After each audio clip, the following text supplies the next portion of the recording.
This topic is really critical, and it's something you've been raising with me and David since the Zurich Summit, the second summit in 2011.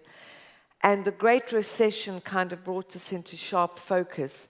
Was firstly, there's youth unemployment. But the seriously intelligent part of that kept coming up was you guys saying, we need to make sure that we can ensure employability.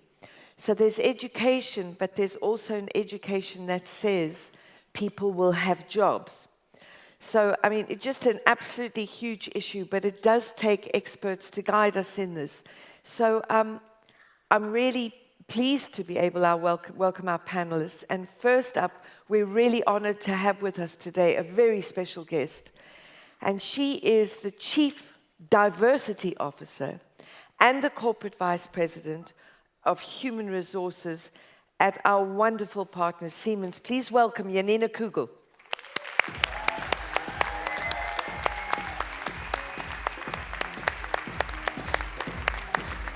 Thank you.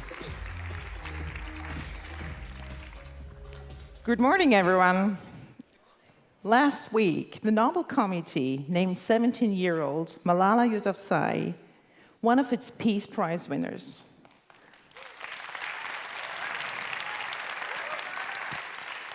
And she stands for girls' educational rights. And she's also the youngest ever recipient of the award. We, at Siemens, we also make our input to that. Education is important. So we stand for supporting and providing education in guiding young generations in their professional development and empowering them with the greatest weapon, and that is knowledge. If you think about what makes a professional career, then it is really about education, working experience, and interpersonal skills. And that goes hand in hand. And you can't have the idea of only focusing on one and not looking at the other ones. Because this will then also ensure that you keep employable throughout your lives. The world is changing very fast. And you know all that, I mean, we have global businesses, it's very volatile, technology trends are coming up, and we have to be very, very fast to adapt to that. And how do you get there? It's a great academic education is definitely an entry to that. But you need to have working experience as well. If you stay at the best universities for 10 years, and I hope that those that are in the room forgive me for what I'm saying there, but you don't get any working experience, and you don't know what a company looks like, and you don't know how you generate business, and you have no idea about sales, this is not going to work if you would like to become entrepreneurial or join a corporate company.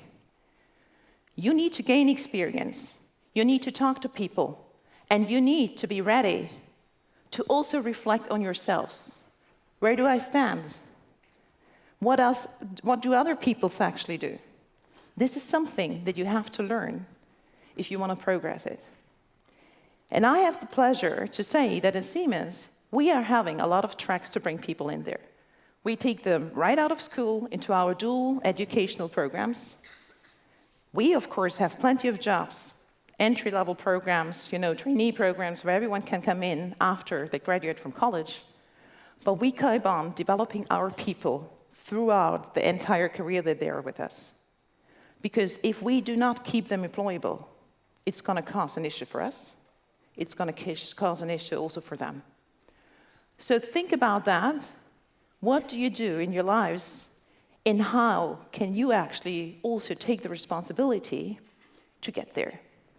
And I'm very, very happy that we're having 3 fantastic delegates that are, and they are preparing to have a really great session with us this morning. So we please welcome Sonia Monga from Canada, Michael Yip from China and the UK, and Catherine Faraty from Ireland.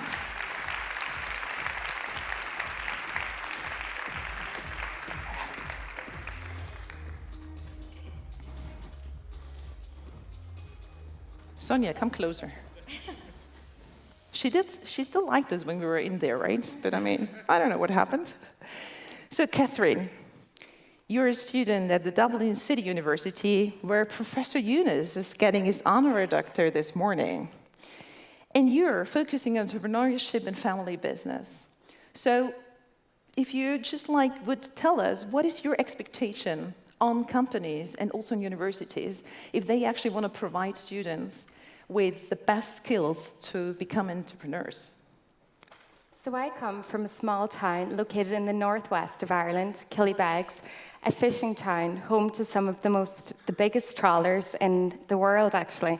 So Killybegs, most of the community is employed by the local fishing industry.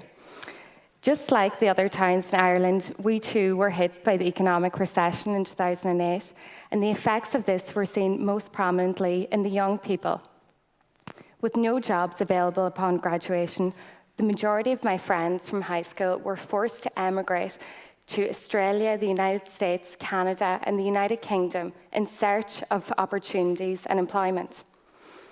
It was such a tragedy, but then something happened. In 2012, in Dublin City University, Ireland's University of Enterprise, where I'm currently studying my PhD, the students created a movement.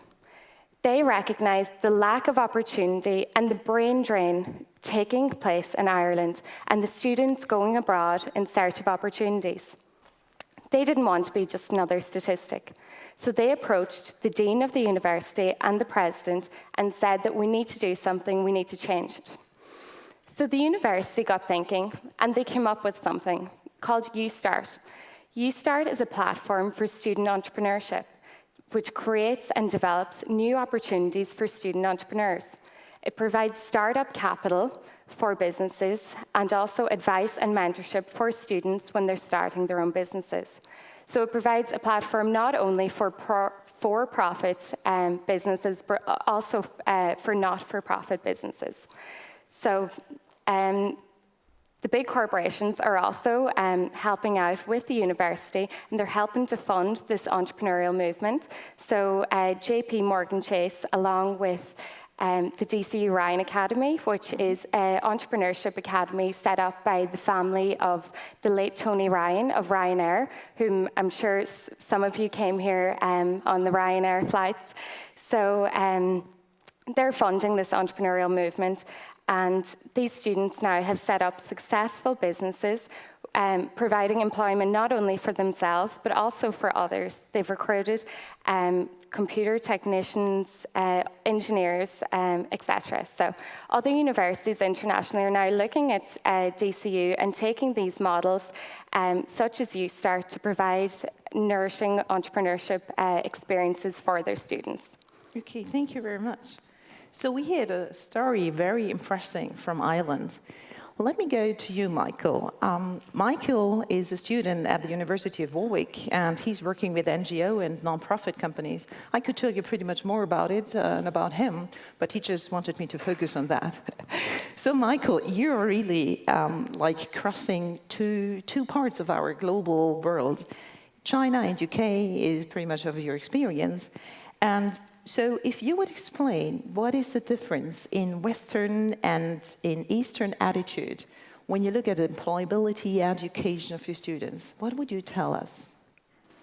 I could say that, at least in my university, across the different cultures, you have relatively the same attitude towards employment, and that's an attitude of anxiety, urgency, and in some cases, desperation too, because today, you'll find that competition for places for jobs in any institution are incredibly fierce, and whether that's down to poor economic growth in the West or an overheating of labor markets in a place like China, students are worried, and that's probably the defining attitude to employment right now, I think.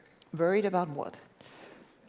Whether or not they'll be able to get one, because relative competition is incredibly fierce. On the side of the firms and the organizations, you're not sure whether they want to hire. And on the side of the students and the applicant pool, you have many, many people going for a relatively small number of places. And so that peer-to-peer competition is, I think, a source of worry, yes. Mm-hmm. And this is really interesting. And if you remember what I said, I think it's like, it's education. There's a lot of competition out there in the market. But what then really makes the differentiation? Why do certain companies select certain people? Very often then also depends on the interpersonal skills, right? Because the education level is pretty much comparable. And this is what we have learned, and we will continue to learn. But it's about really who are you as a personality that really drives it. So Sonia, talking about personality, you are the Regional Account Director, North Asia at LinkedIn, and you're also currently working with a lot of global brands headquartered in Korea, like Samsung, Hyundai, LG. LinkedIn, and I do not have to explain what LinkedIn is here in that forum, and I know that the crowd here is crazy for digital, right? So you are the digital expert. You know how to create really a super marketing profile of oneself. What would you recommend us? I think it's a great question, and further to the idea that it's about different factors that contribute to building not only the brand that you may be working with as a marketer, but your own personal brand. I'm a huge believer in young people really embracing the hustle. And I say that in the sense that we are in the midst of a content marketing and digital revolution. And now, as young people, we have the power to really differentiate ourselves online, in person, and create an extension of ourselves on the web. And what that means is leveraging tools like LinkedIn, like Twitter, other social platforms that can really help build your own profile in order to connect you to thought leaders in your field. And that's something that I did very early on, understanding that there was a huge power in a platform like LinkedIn. That was before I actually started working there. That was something that I really took from the platform, which was understanding the fact that you can go and build your profile and connect to individuals that are in finance, in marketing, in sales, if that's the field you want to be in. Mm-hmm. And I have to tell you a secret. It's very interesting to see. In Siemens, for example, we have our internal database where people actually update their profiles. And very often, unfortunately, I have to say, their LinkedIn profiles are better than the ones that they actually do internally, right? Which is a little bit annoying me, but, well, that's a matter of fact. And just one further point to that is, Reid Hoffman, who's the founder of LinkedIn, says every individual is now a small business, and every individual should think of themselves as an entrepreneur. So I can't stress that enough. I think oftentimes we are in this mindset that we work for corporations, which means that we need to approach our careers in a very linear fashion. But I'm a huge believer in this idea of the career pyramid versus the career ladder, because the career ladder will gain you lateral skills. It'll give you a very particular viewpoint of your career trajectory, whereas the career pyramid offers a very holistic view of the world of work. And the world of work is very fluid. So if you think about assessing and gaining skill sets at a broad level and thinking about it in that pyramid fashion, you're going to be in a much better position 5 or 10 years down the road to take that general management or CEO job versus being in a very particular function.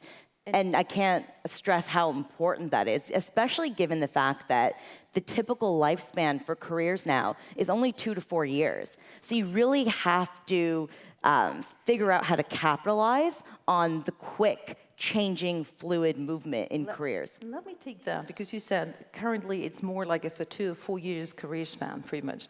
I think that might account for some of the jobs, but Catherine, now, with your experience of like really racing business, right, being entrepreneurial thinking, you would most probably have a slightly different aspiration. Look at that. Exactly. Well, sorry. Just keep on. Yeah, exactly. Well, that's true. Well, for me, the biggest thing is passion in anything you do, especially in an entrepreneurship, an entrepreneurial venture. I think you need to really love what you're doing. It kind of needs to come from the heart in order to give everything and to be successful. So, Michael, I mean, just like coming back also to the comments, right, is like, doing something that you're passionate for. And I think it is important. If you don't like your job, if you're not happy at what you do, you better quit. And you better think and do something else. Would you see the same in China as well as in Europe, or would you see a big difference there? Well, of course, passion is incredibly important, and if you don't enjoy your job, a point to add is that you probably won't be very good at it in the long term either. But in terms of the cultural approaches to kind of sticking in and staying on, perhaps there is a mentality in China that because jobs are incredibly fierce, remember you have a workforce of many hundreds of millions, a couple of hundred of million. So I think there could be a bigger inclination to stay at the job, even though it might not be something that you particularly enjoy. However, I think that would be aggregating a set of many, many different personal and individual and very diverse viewpoints towards employment. Yes. Okay. And this is also particularly interesting when you look at the global business, right? I mean, LinkedIn is really having a reach everywhere in the world. I mean, there's a few limitations. I think you all know about that, for example, in China, there are certain social media that can't be accessed, at least this is the current situation.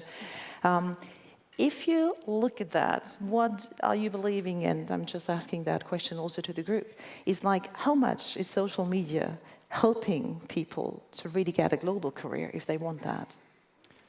I mean, I think it's a game changer. I have a sister who's 9 years younger, and it's very interesting to see, and she's a true digital native. So it's very interesting to see her approach to social media versus mine, because mine is much more constructed in a way. It's very deliberate, whereas hers is, I'm posting whatever I want on Twitter. My tweets are protected, so even if someone Googles my name, they can't see what I tweeted. And I said to her, well, that's not the case at all. You have to be very particular about the information you're sharing online. So I think that there's a huge importance that is placed on social media, and it can be used for good, it can be used for negative, but I think what it enables is the opportunity for a young person to reach out to someone like David or Kate and say, hey, I attended One Young World. I'm gonna connect with you on LinkedIn, and I'd love to meet with you for a coffee, because I'd love to understand how you built your career, and I'd love to understand, the advice you can give me as a seasoned professional. And to me, there's a huge power in that and a huge opportunity that young people can leverage. What I would add to that, however, is that although social media is incredibly important in reaching out to people very far away, you do need to have a cultural awareness, have a very holistic awareness that can bring you closer to people when you're, for example, in a boardroom negotiation, or when you've just met a person, possibly a business partner for the first time. And so that cultural awareness, that kind of localized business awareness as well, even an awareness of the politics and the current affairs of that particular country is incredibly important, and I think especially important in a place like China as well. Well, I mean, I'm based in Hong Kong, working in Korea, so you can see that every region has different networks that are much more popular based on the user base and based on the cultural nuances. So it's definitely something to think about. And I think it's a combination of both, right? In real life, you have that social media part where you can basically connect, that you're also using all of those technology equipments really to be online, right? I'm spending most probably 50% of my times in meetings, like virtual meetings. But I think it's also very important that we still keep that interhuman touch and that interpersonal touch and really focus on that. So Catherine, I mean, it's what was really when talking about all of that, what was the one thing that made all of you successful with that? Right, you said a lot of people were supporting that, and what was pretty much the driver that convinced people to fund you? Well, a big part of it as well is your team and the people you have behind you. So I think someone mentioned yesterday, the people that you have by your side, make sure they're smarter than you are, make sure you're hanging out with the right people, to gain the right opportunities. Like you were saying, LinkedIn, it's so important to connect with the people, even at the conference here today who we met. All of those things are really, really important in terms of going for the future, yeah. This was a fabulous closing of our session. Oh, you want to join us? I wanted to ask you, as Chief Diversity Officer, for our delegates, where does diversity hit the road of employability? Because I always think we've got all of these young people mobile all around the world. You could easily be in a country or a company where you would want to get in there. Maybe your face doesn't fit for whatever reason. And I just know that the chief diversity officers such as yourself are dealing with all of that. And I know that at Siemens, you're dealing with it incredibly effectively. Where does that hit employability? It hits us every day, right? Because we are all very diverse. It's not ethnical background or gender. It's education. It's the experience. It's everything that we're bringing on the table. Look at us, right? We are very, very different. And when you're asking us, like, where do we fit in? This is something where we also honestly have to ask ourselves, is this the company who would like to work for us? If someone comes to Siemens but expects a startup feeling, Siemens is the wrong place. You can't go and join a corporate company like ours and then have a startup feeling. And I think you see some worlds and some countries where diversity is already becoming pretty much like an NDA of the society. And then we have a lot of countries where we're not yet there. But I think it's also the globalization that will, it will take time, but it will really lead the trend to that, that we will need to learn that. And another diversity that we particularly feel in the companies is the generational aspect, right? Currently, most of the top managers are baby boomer generation or Generation X. But there, I mean, look at this crowd, right? There's another generation coming with other needs, with other ideas, with other ways that how they want to be led, how they want to receive feedback, and what they actually want to have. And this is something that is also a diversity in the workforce. We learn every day. I learn every day. My team learns every day. My team's very diverse, right? And that is not always very easy, right? Because when you are all the same, discussions are much easier. But it's so much more enriching. So I'm the Chief Diversity Officer, among other things, and I stand for that because I believe in the global company, we need to understand each other, wherever we are from, whatever background we are, and we have to work on that. And all of you can support me in doing that. And how do you, in your day-to-day and your systems that sort of ensure that, so that you've got diversity front of mind? Because I know I struggle with it a lot to keep it front of mind, and I'm sure that sometimes we hire like ourselves, to your point. How do you... That's human, right? There's something called unconscious bias. We all have our values, wherever we are from, however we are raised. And if you get to know where you have your unconscious bias, then you can also really work on that. And we all have them, and we all need to have them. We have to have our values. There is a huge dog coming in front of you. Maybe you just better change the side of the street or something like that. But this is something I think you have to recall every time and reflect ourselves. And reflection is what triggers diversity and what helps diversity. But self-reflection is also what is helping ourselves. It's just terrific. Just absolutely terrific. And in the corporate space, I mean, I know Siemens and have come to know you guys very well through all the support you've given One Year World. But of the very big corporates, where do you see, let's give a shout out to someone else, but where do you see great practice? Where do you as a Chief Diversity Officer look and go, great practice, great practice, great practice? There's a lot of great practice. I mean, if you, for example, look at South Africa, we were just, for example, having a great practice of founding the Nelson Mandela School, and we are providing education there for more than 600 people, and I think this is great. Right? It's like something we do for education, we do for society. This is great practice on there. Is this diversity? Yes, as well. We have great practice when we look at technology devolutions and evolution. So I wouldn't really say that. I think every country and every human being has its points. And then life is not always good, right? There's also a few things where we need to fix things, and that is part of that as well. So great practice, I think we have great countries that drive diversity. Obviously, the United States are one of those because they have been the melting pot all over. but a lot of other companies and a lot of other countries are actually pulling behind. And there is a few countries where it's not yet that far, I have to say, unfortunately. Germany, for example, belongs to one of them. Very conservative still, very much like traditional and all of that. But hey, we need people that believe that we can change it, and that I'm sure we can. Just doing a great job. Terrific. Great panel. Thank you. And thank you to all of my panelists. Thank you so much, guys.